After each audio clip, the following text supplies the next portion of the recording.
Check out the SW Theory merch shop down below. Hello there. We would be honored if you would join us. Hey everyone, how are you all doing today? So in The Empire Strikes Back, if you remember, Luke lost a lot. He lost his hand and his lightsaber, or rather his father's lightsaber.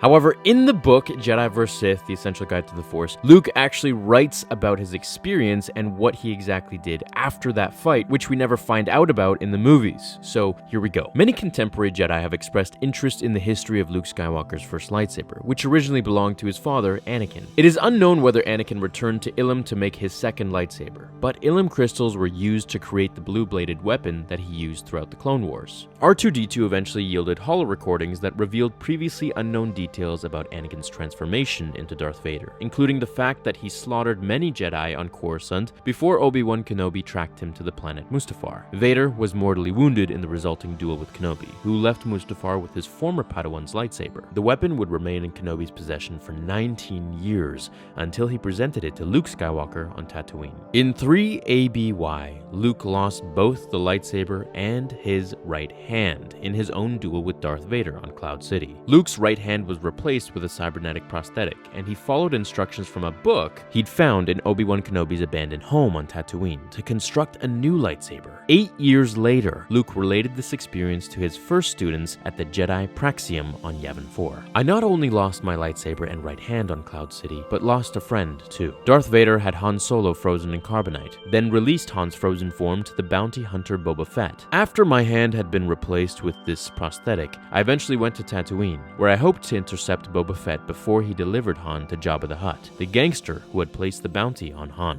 While on Tatooine, I hid out in the small house where Obi-Wan Kenobi had lived as Ben Kenobi. Obi-Wan hadn't left much behind, which is only appropriate. It is not the way of the Jedi to accumulate possessions. Still, given the number of scavengers on Tatooine, I was surprised to find anything still in his home, which seemed to have gone unoccupied since his departure. One thing I found was what appeared to be an old and intricately carved boa wood trunk, but was actually a keypad safe box. It's a good thing no one else ever attempted to open the box. Somehow, Obi-Wan had rigged it with a thumbprint clasp that would only yield to my touch, along with a flash packet that would have caused the box to burst into flame and explode if anyone else had tried. The box held Obi-Wan's journal and an ancient leather-bound book that contained, among other things, plans for building a lightsaber. I hadn't had any communication with Obi-Wan's spirit since I'd left Dagobah, just before my duel with Vader on Cloud City, so I was astonished to find this book when I did. It was as if Obi-Wan had anticipated that I would lose my lightsaber, and had left this book behind to help me. According to Obi-Wan's book, the best lightsabers used natural jewels, preferably 3 jewels with different densities and facets to construct a fully adjustable blade. Because there weren't a lot of natural jewels lying around where I could find them on Tatooine,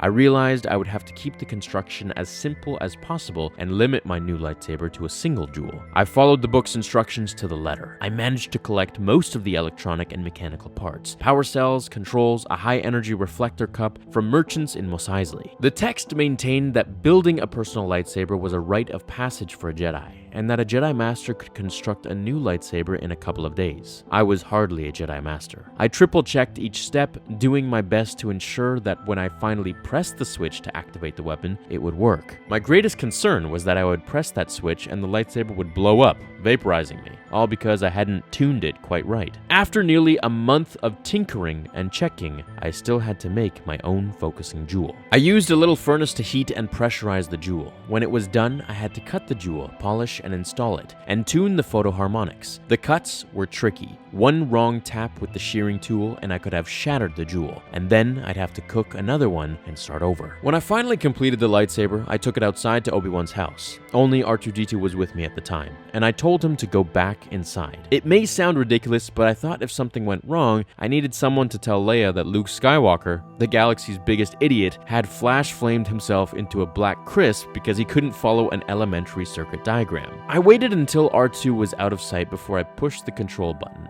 I felt both relief and satisfaction when the blade ignited as expected. I waved it experimentally to find that it had a good balance, maybe even better than my first one. Holding one hand near the blade, I felt no sensation of heat, which meant the conductors were working. I tested the blade by whipping it down at an angle to cleave through a wrist-thick chunk of rock. It passed through the rock easily, leaving a smooth cut. And so, it was that I carried this lightsaber with me when I next confronted Darth Vader. Except for the color of his lightsaber's blade, I don't know that there were any significant differences between his weapon and mine. My only advantage in that duel was that I knew there was still goodness in my father. I hope my account conveys that no one should construct a lightsaber in haste. To those of you who have yet to wield a lightsaber, I urge you to be patient. After using training sabers to learn the basics of lightsaber combat, you will examine our collection of ancient lightsabers that were recovered from Ossus last year. Soon, you will learn to build your own. Now, as many of us loved Luke's green lightsaber, which was designed on Obi-Wan's hilt, which is why they look so similar, a lot of us were saddened to not really see much of it at all in The Last Jedi. But in The Last Jedi novel, we do finally get some word of it from the caretakers of the island.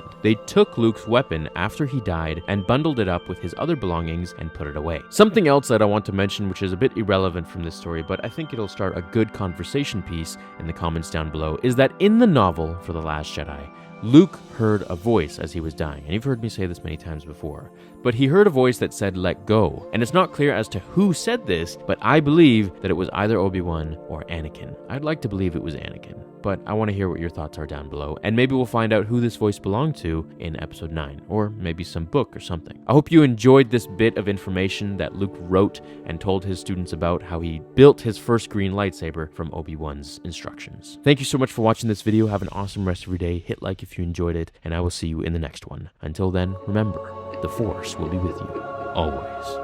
Now, fulfill